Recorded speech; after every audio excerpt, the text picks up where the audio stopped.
Hello दोस्तों, welcome to above engineering. तो आज की वीडियो में हम देखने वाले हैं पैरेललोग्राम लॉ ऑफ वेक्टर। तो जनरली जो ये चीज़ है ये बच्चे 11 ट्वेल्थ में पढ़ते हैं, बट अगर जो जैसे जेई वगैरह की तैयारी करते हैं तो वो लोग तो पढ़ते ही हैं। बट अगर ये किसी ने ना पढ़ा हो तो ये अगेन हमको देखने को मिलता है अपनी इंजीनियरिंग मैकेनिक्स में फर्स्ट ईयर में। मैकेनिक्स में इसका पूरा डेरिवेशन रहता है एंड मोस्ट इंपॉर्टेंट थिंग कि कई बार इसका जो डेरिवेशन होता है एंड इसका डिस्क्रिप्शन होता है वो हमारे जो सेमेस्टर एग्जाम होते हैं, ईयरली एग्जाम होते हैं, उसमें डायरेक्ट पूछ लिया जाता है। तो इस पर्सपेक्टिव से ये हमारे लिए इंपॉर्टेंट हो जाता है। सेकेंडली, ये हमको बहुत सारे न्यूमेरिकल सॉल्व करने में काम आता है, तो इसको सीखना तो बहुत ज़रूरी है ही। तो चलिए जान लेते हैं पैरेललोग्राम लॉ ऑफ वेक्टर क्या होता है। तो पहले तो एक छोटा सा एक स्टेटमेंट बोल रहा हूँ कि इसके लिए हम क्यों यूज़ करते हैं, to find the resultant of two vectors. ठीक है, ये इंग्लिश की लाइन ना भी समझ आई हो तो थोड़ा सा समझ लेते हैं। सपोज करिए ये एक जैसे कोई भी ऑब्जेक्ट है, कोई ईंट का टुकड़ा है, कोई पत्थर, कुछ भी है। इसमें मैंने दो रस्सी बांध दी, एक इधर को एक इधर को। दो पर्सन है, एक पर्सन हमारा ए पर्सन है, ये पर्सन ए है एंड ये हमारा पर्सन बी है, ये पर्सन बी है।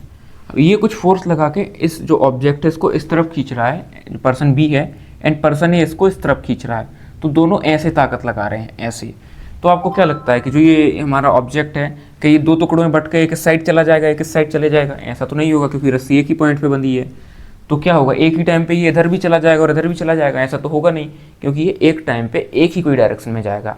तो मोस्ट ऑफ द आपको मतलब आप में सभी को लगभग पता होगा कि ये ना तो सीधे सीधे जाएगा, ना ही ये ऐसे जाएगा, बल्कि ये कहीं बीच के बीच जो ये है वो ऐसे बढ़ता जाएगा।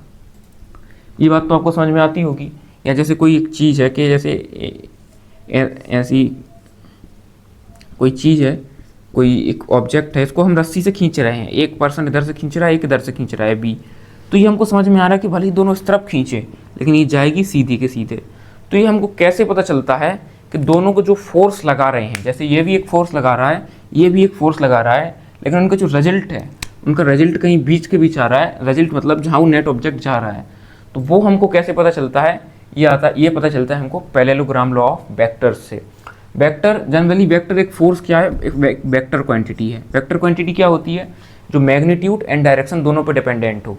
जैसे कि मैंने फोर्स तो लगाई किसी चीज़ पे, अब पता अगर मैं इस साइड लगाऊं तो वो अलग जगह जाएगी एंड इस साइड लगाऊं तो वो अलग जगह जाएगी। मतलब डायरेक्शन पे भी डिपेंड कर रहा है एंड मैग्नीट्यूड पे भी तो डिपेंड करती है फोर्स। तो इसलिए फोर्स एक वेक्टर क्वांटिटी है। तो जो ये हम लॉ पढ़ रहे हैं ये वेक्टर्स के लिए पढ़ रहे हैं। तो ये फोर्स एंड कोई अदर वेक्टर भी हुए फोर्स के अलावा, तो उनमें भी हमको काम आएगा। तो ये थी इसकी बेसिक डेफिनेशन, जो आप ओवरऑल मतलब ऊपर ऊपर से हमने देख ली। अब इसको पैरेललोग्राम लॉ क्यों बोलते हैं वो देखते हैं। तो मान लेते हैं इस पॉइंट ओ पे दो फोर्स लग रही हैं। एक फोर्स लग रही है Q around O A and force P लग रही है अराउंड, चलिए इनको थोड़ा उल्टा मान लेते हैं, नहीं तो कई बार कन्फ्यूजन होती है। इसको P मान लेते हैं एंड इसको Q मान लेते हैं। तो हमारी फोर्स P लग रही है इस तरफ एंड फोर्स Q लग रही है इस तरफ, और दोनों के बीच में एक एंगल कितना है, थीटा। तो इसका हमको रिजल्टेंट क्या मिलेगा या नेट इफेक्ट क्या मिलेगा? चलिए इसको थोड़ा, इस तरीका क्या होता है कि हमको एक पैरेललोग्राम बनाना होता है। पैरेललोग्राम क्या होता है? एक ऐसा क्वाड्रिलेटरल है, चार साइड का पॉलीगॉन जिसकी अपोजिट साइड्स पैरेलल हों। चलिए कर देते हैं। तो इसको मैं थोड़ा सा एक्सटेंड करता हूँ।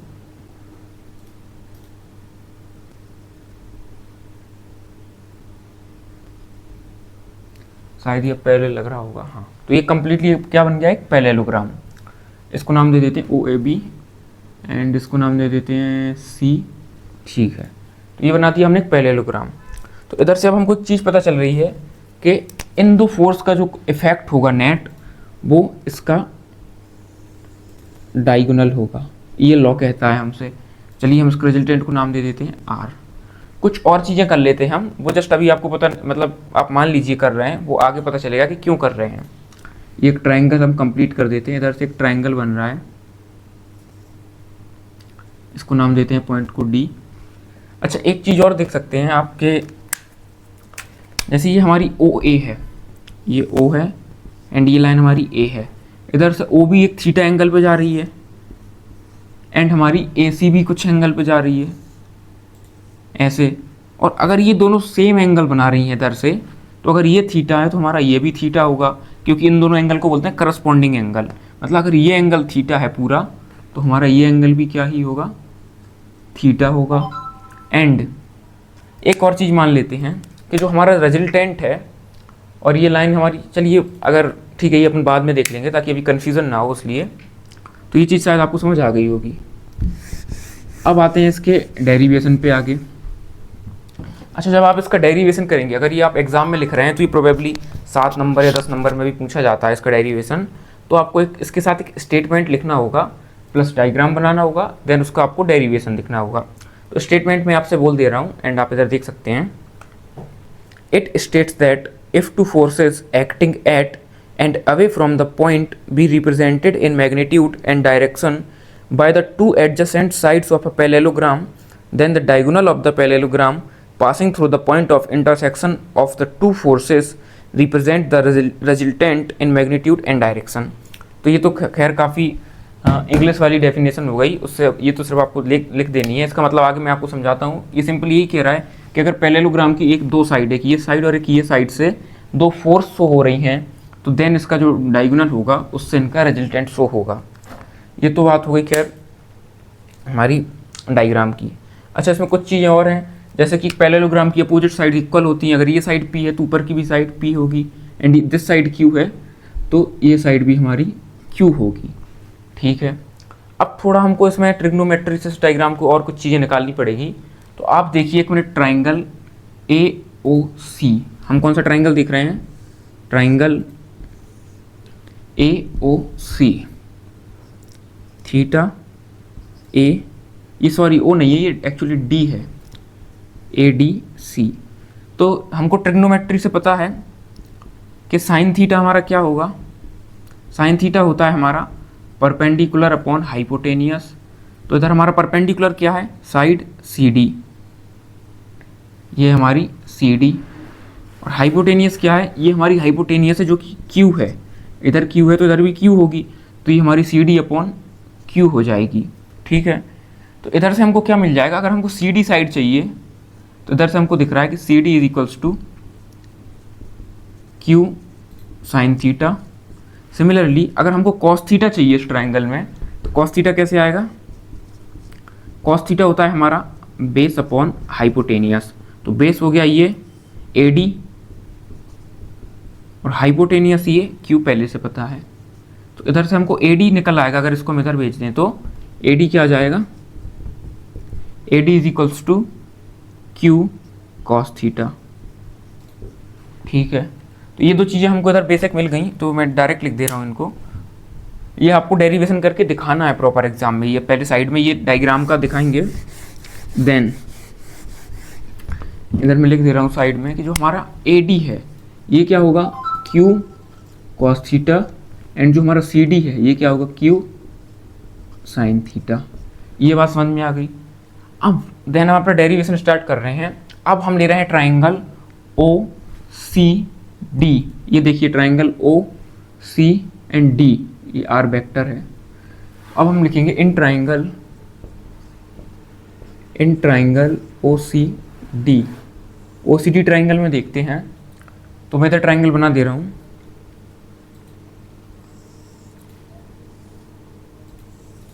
ट्राइंगल OCD,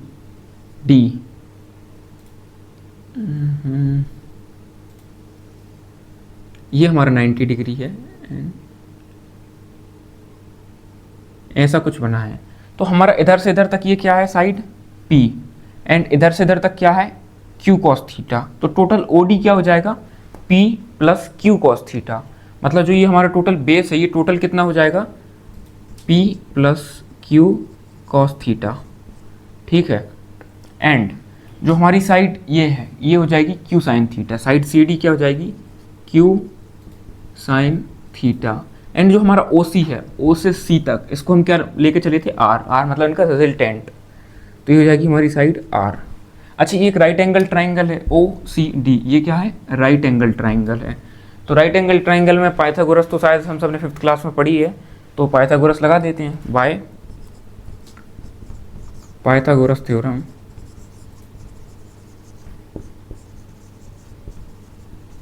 पाइथागोरस थ्योरम से हम क्या लिख सकते हैं कि जो हाइपोटेनियस का स्क्वायर होता है वो होता है बेस का स्क्वायर प्लस परपेंडिकुलर का स्क्वायर, हाइपोटेनियस इधर आर, तो इधर लिख देते हैं R square is equals to base क्या है P plus Q cos theta, तो P plus Q cos theta का whole square plus Q sine theta का स्क्वायर, क्यू साइन थीटा का होल स्क्वायर।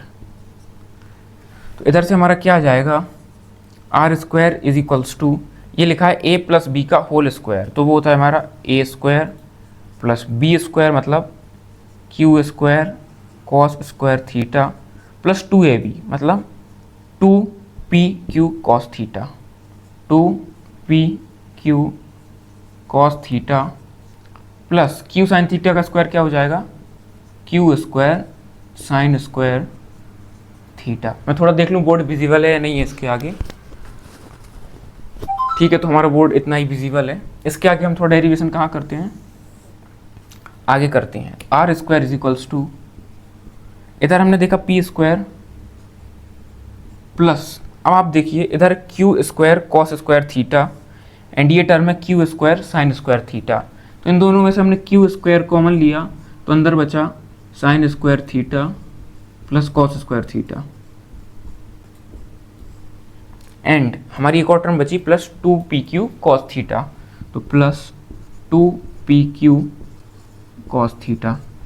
अच्छा, sine square theta plus cos square theta क्या होता है 1, तो हमारा डायरेक्ट क्या आ गया R square is equals to P square plus Q square का क्यू स्क्वायर ये हो गया 1 plus 2pq cos theta plus 2pq cos theta. तो इधर से हमको जो अपना आर मिला फाइनली, आर मतलब रिजल्टेंट, तो आर हमको क्या मिला, आर इज इक्वल्स टू, ये जो स्क्वायर है इसको पहुंचाएंगे अंडर रूट में इधर इस साइड, तो ये हमारा पहुंचा under root P square plus Q square plus 2pq cos of theta. ये है हमारा फाइनल रिजल्टेंट।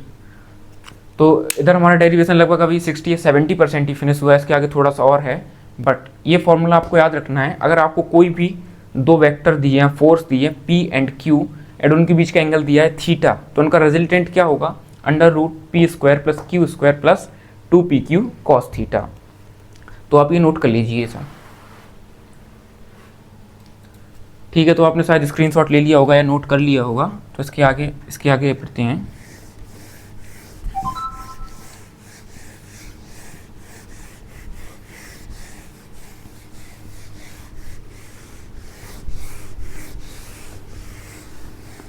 अभी हमने क्या निकाला था, रिजल्टेंट का मैग्नीट्यूड। अभी जो हमने निकाला था r is equals to under root P square plus Q square plus 2pq cos theta, ये था हमारा मैग्नीट्यूड। सेकेंड चीज़ आ जाती है फोर्स की डायरेक्शन, और डायरेक्शन कैसे बताते हैं, एंगल से। मतलब जो ये रिजल्टेंट है ये हमारा बेस वाला वेक्टर p है, इससे कितना एंगल ऊपर है, तो ये होता है हमारा रिजल्टेंट की डायरेक्शन। सपोज कर लेते हैं ये इधर अल्फा एंगल है, थीटा ये दो OB और OD के बीच का एंगल है एंड अल्फा सिर्फ इतना एंगल है, थीटा ये पूरा एंगल है। तो हमको ये अल्फा भी बताना होता है, अल्फा फाइंड करना होता है। तो ठीक है, फॉर डायरेक्शन लिख लेते हैं, फॉर डायरेक्शन लिखा है ये। फिर से हमने ट्राइंगल लिया OCD, triangle OCD, in triangle OCD बनाया। ठीक है, इसको लिया हमने अल्फ़ा एंड ये हमारी साइड है क्या R, ये है हमारी Q साइन थीटा एंड ये हमारी Q, ये हमारी P plus Q cos theta. तो किसी भी ट्राइंगल में टेन अल्फ़ा क्या होता है, टेन अल्फ़ा होता है हमारा परपेंडिकुलर अपॉन बेस। तो इधर परपेंडिकुलर क्या है Q साइन थीटा, सामने वाली साइड परपेंडिकुलर, नीचे वाली बेस, तो ये हो गया हमारा Q साइन थीटा और बेस क्या है हमारा P plus Q cos theta, तो ये हो गया हमारा P plus Q cos theta. तो इधर से आ गया tan alpha is equals to Q sine theta upon P plus Q cos theta. तो हमको फाइनल चीज़ क्या चाहिए थी, हमको चाहिए था थीटा। तो हमारा इधर टेन को हम स्ट्राइट पहुँचाएंगे टेन इनवर्स में, तो इधर से हमारा जो फाइनल क्या मिलेगा कि अल्फ़ा है वो क्या हो जाएगा टेन, हाँ, टेन इनवर्स और कहाँ, हाँ, Q sine theta upon P plus Q cos theta. तो ये आ गया हमारा एंगल एंड डी आ गया हमारा मैग्नीट्यूड। तो बस हमको यही दोनों चीज़ें फाइंड करनी थी। और अगर आप इतना ये दोनों चीज़ें पेपर में फाइंड करके निकाल के आते हैं डेरिवेशन में, जो 5 लाइन का या 10 लाइन का स्टेटमेंट पूरा था वो statement, then diagram, then theory के ये दोनों पार्ट आप लिख के आते हैं, देन आपको फुल मार्क्स मिलेंगे और उससे आपको कोई नहीं रोक सकता है। तो बस आज की वीडियो में इतना ही था। हमारा डेरिवेशन हो चुका है कंप्लीट और उम्मीद करते हैं आपको ये वीडियो पसंद आई होगी। एंड अगर अच्छा लगे तो वीडियो को लाइक कर सकते हैं एंड चैनल को सब्सक्राइब कर सकते हैं। Thank you.